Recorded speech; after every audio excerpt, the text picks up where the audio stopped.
Not everything is as simple as it seems at first glance. The real life of concubines in the harem of Chinese emperors. Greetings!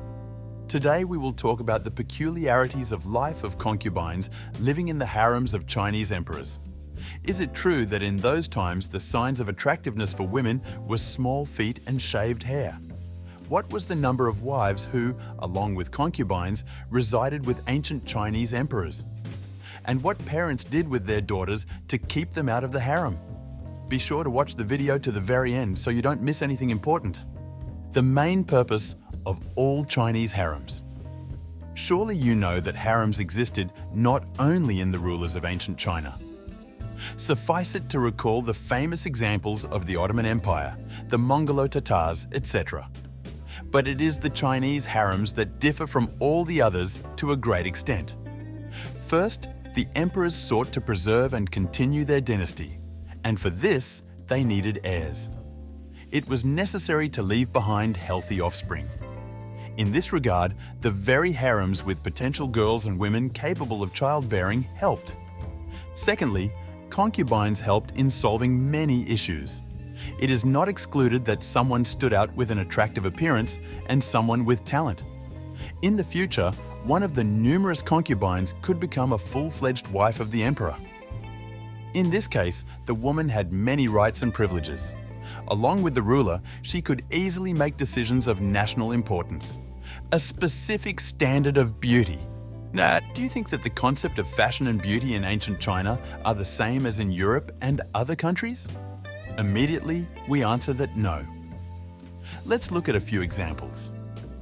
The first thing to pay attention to is the small feet of women's legs.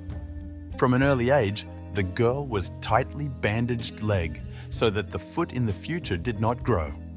The ancient Chinese believed that it is such a defect is an undeniable sign of beauty. But before entering the harem of the emperor of the Forbidden City, girls shaved off their hair. Fortunately, no one remained bald.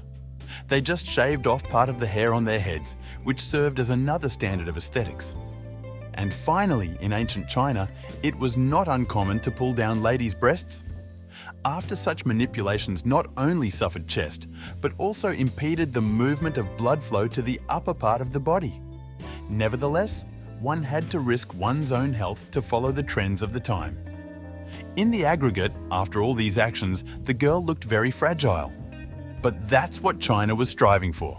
And what is most interesting, small feet were called golden lotuses. Hierarchy in Chinese harems. Now let's talk about what place in the harem was occupied by concubines and everyone else. In ancient China, a whole hierarchy was formed on this matter. So, about everything in order. As you would expect, at the head of the whole system was the Chinese emperor. He necessarily had a wife. Not just one, but several. And this is not just for nothing, because each number had its own specifics and explanation. Let's say the number 4. It is the 4 in the understanding of the Chinese meant the number of the main sides of the world, north, south, west, east, as well as the seasons, winter, spring, summer, fall. You will be surprised, but the number of official wives of the Chinese emperor reached 39. It was believed that by the age of 40, the ruler lost vital energy and all the most necessary to maintain vital activity. That is why initially everyone cared about the welfare of the ancient Chinese emperor. Let's return to the hierarchy. The wife of the ruler, she was also considered the empress, occupied the top of the harem. That is, she was subject to all the girls who got to this place. And as is already known, the number of the latter reached several thousand people. But after the Empress of the Forbidden City, followed a few more ladies. These are the so-called senior wives of the ruler and favorite concubines. The latter often competed with the official wife of the emperor because they could at any time take a place next to the emperor. This means that the probability of leaving behind a potential heir increased significantly. The following can be said about the concubines of the harem. Each of these girls and women had their own rank and category. For example, at that time, there were up to 18 ranks. They were assigned in accordance with the appearance and talented abilities of the female part of the population. Also, in the harems along with concubines lived eunuchs, who, along with the empress, monitored the general order. Most likely, you thought that the lower the status of the concubine, the less she has opportunities. But in fact, it's different. It turns out that ladies with lower rank and grade could spend more time with the emperor. For a minute, according to established principles, the Chinese ruler had the opportunity to contact with his official wife only once a month. This was for an understandable reason, to leave behind an heir. But as practice showed, the first time was not enough. That is why the very concubines living in the harems of the Forbidden City came to the rescue. Not easy living conditions in harems. Unfortunately, in such places, concubines did not live as easy as it may seem at first glance. The parents of their daughters realized this very well.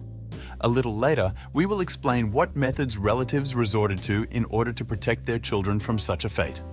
First of all, we should note a very strict and regulated life in the harem of the Chinese emperor.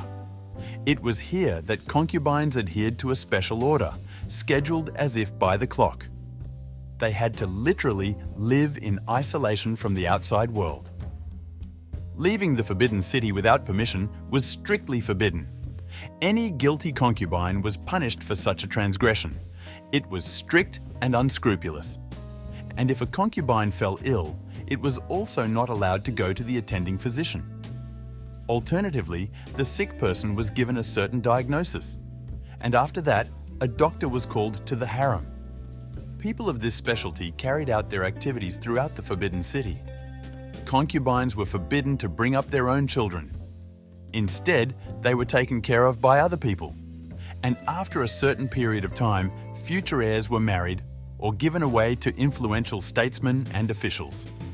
In the harem, there were often clashes and fierce struggle for power. After all, in this case, many wanted to share life with the ruler himself, and then even take the throne. Women, who were an order of magnitude higher status, regularly abused defenseless girls. Due to the huge number of concubines, it was difficult to control this or that situation. Because of this, many ladies began to suffer. It is quite natural that many wanted to soon escape from the harem and forget this life as a terrible dream. But enterprising parents found a way out of the situation at an early stage, before giving their daughter to the Chinese harem. To do this, they affected the faces of their children so that the latter were left with scars. And according to the generally accepted rules, applicants with such a defect were not considered among those who should go to the harem. This was the way to avoid such a fate. In other cases, ladies had the right to retire, but only after several years in the harem or after the emperor's departure to the next world. After that, they became ordinary laundresses or nuns in Chinese monasteries. This was how one could legally leave the Forbidden City.